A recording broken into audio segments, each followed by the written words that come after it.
Ih, chamou. Quer 1 a 1? Eu quero 1 a 1. Ih, solta o beat agora, solta o beat. Depois vai ter.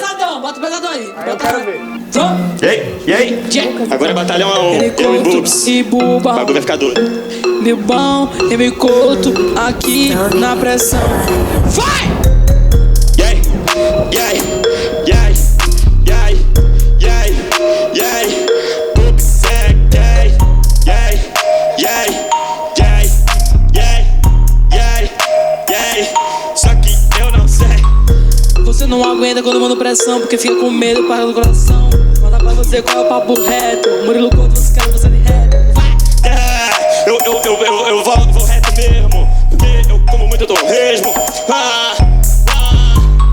Murilo Couto, cala a boca, deixa eu te falar. O segredo pra pegar a mina tem que escutar.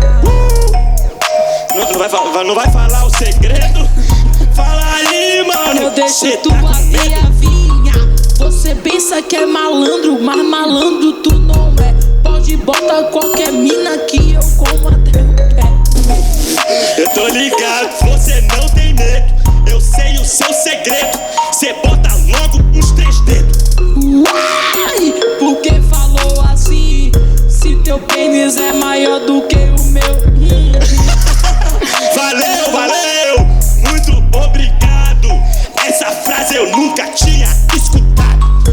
Mas antes de falar do seu pau, eu quero dizer como é que você é. Um cara ponta firma que é rodeado de mulher. Mas isso não é um problema, tem que prestar atenção. Tudo que eu falo vem de dentro do coração.